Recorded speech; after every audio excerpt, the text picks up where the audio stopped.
Why have there been so few competitive games in the CFP? I'll address that in a second. But I first want to point to the ones that were good. Ohio State, Alabama, 2014 Sugar Bowl. Ohio State wins 42-35. That is the Cardale Jones game. That is the Zeke Elliott game. Zeke had 230 yards rushing against Alabama in that game. And that's also a year after Alabama played in a game that they didn't want to be in. Remember that? Because Trevor Knight showed up and cooked them in the Sugar Bowl. Remember that? I remember that. They might not remember that, but I remember that. Remember, the SEC only cares about the games in the playoff, and you know what? They got a point after today. Georgia, Oklahoma, 2018 Rose Bowl.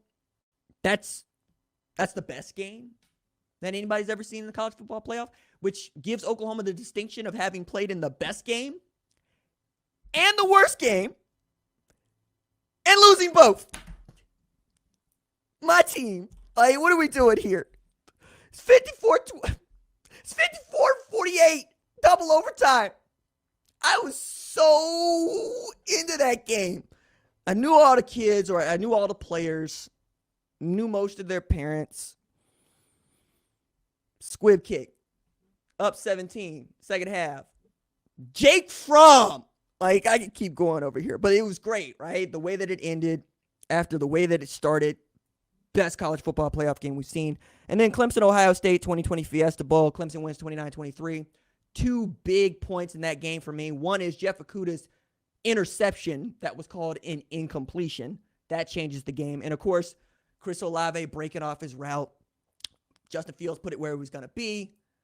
Chris Olave stopped running. Tanner Muse picks the ball off. Game's over, right? It's the reason Justin Fields wanted to come back in the worst way. And quite frankly, did, right? Beat Clemson with like bruised ribs and got his team to the national championship game. They lost to Alabama. All right. So those are my three. I think I got Georgia, Oklahoma 1. I got Ohio State, Alabama 2. And I got Clemson, Ohio State 3. So, yeah, that's a good, but it also underscores the problem with the college football playoff. There are like 4 teams that we expect to see in the playoff every year. Alabama, Clemson, Ohio State, right? Some version of Georgia and or Oklahoma. So 5. This is the problem. There aren't enough games. Okay? I know that there are some of y'all that are thinking, RJ, they're already playing too many games because, like, Alabama and Georgia, they're always going to be at the top. That may be true, but, like, look at the FCS. You ended up seeing North Dakota State and James Madison for years, and then here came San Houston State until this year, right? They got bounced. But that's kind of the point. The more games you have to play, the more opportunities teams have to lose. But also, the more games we get. Like, give me the Music City Bowl, okay? I had no dog in that fight. I have two friends to work with, a Purdue fan, Tennessee fan, invested. I, though, am just, give me a good football game. And they gave me one hell of a good football game. I was so excited to watch that. I got to see Josh Heupel cuss on live television because the call was that bad. Yes, Tennessee, you got robbed. We all know you got robbed. You got robbed in your hometown, though, like, or not your hometown. You got robbed in your home state, though. That's what's funny about it. And I got to see another former walk-on in Aiden O'Connell absolutely show out, right? I got to see Hendon Hooker be on his game. I got to see Miss Tillman be on his game. And I was so excited about it. You know what I mean? That was a great game. What if the Peach Bowl was a quarterfinal? Because if it was a quarterfinal, I would have had Kenneth Walker III at tailback, and I would have had Kenny Pickett at quarterback. I wouldn't have had to see the third-string quarterback at Pitt. No disrespect. But you're not the Heisman finalist. You're not the dude that people are trying to get drafted in the first round.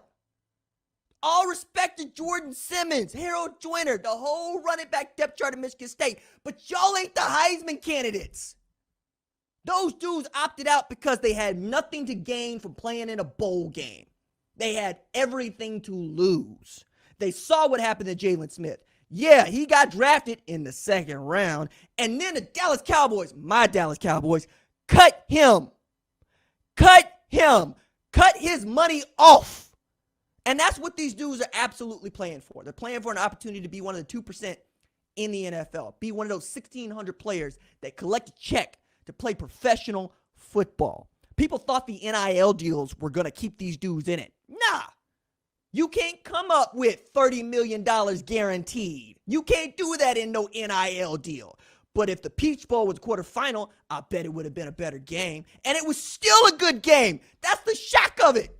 I had so much fun watching that football game. All right? Like, I was up early this morning seeing what Rutgers was about against Wake Forest. And you know what? For like a half football, the Scarlet Knights was like, cool, we rolled out of bed. They said they wanted to play. Let's go play. And we saw a bunch of that we saw dudes absolutely want to play in some bowl games, right? And it felt like the less there was on the line, the better the bowl game. You know, I'm a degenerate. So I'm watching the Sun Bowl, right, this afternoon, and I'm Central Michigan, Jim McElwain. They about to be up to something because I love football, and you love football. And we're much more likely to have a great football game if we're playing more football games. This is why I'm here for expansion. Yes, absolutely. I want every team that should be in to get in. It really makes me upset that Ohio State and Utah aren't playing in a quarterfinal because then Garrett Wilson's playing. Then Chris Olave is playing. And I get to see the best passing attack in football go at a Utah team that is surging like Michigan was surging, and then have a route back to the national championship that we don't have to argue about. Like, this is the reason why the NFL is ahead of us in this sport, and the reason why the filthy casual gets to drop in and say that they're right. They're going to have a 14-team playoff in the NFL. It don't matter that my Dallas Cowboys have clinched the division because we know they can get busted out in the divisional. We know that. We know what it is to be a Dallas Cowboy fan. It means I ain't won no Super Bowl since I was 9 years old. It means I ain't won no national championship since I was 13 years old. Expand it. Give everybody more opportunities to feel how I feel. That's what to feel how I feel. I got Dak Prescott. I got Zeke Elliott. I got Amari Cooper. I got CeeDee Lamb. I got Micah Parsons. Trayvon Diggs. If we don't win it this year, then what? It'd be like every other year. That's what I'm saying. Give everybody the same opportunity to have a stake in this. Because that was what I missed about Purdue and Tennessee. I didn't have no stake in this. My game was over by halftime, okay? Oregon didn't want to be there.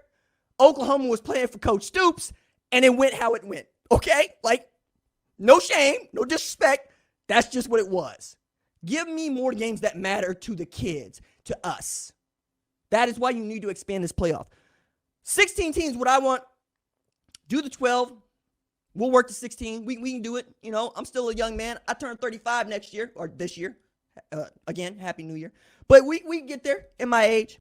Thanks for watching this video. And remember, hit that subscribe button so you don't miss any other videos on the #1 Ranked Show YouTube channel.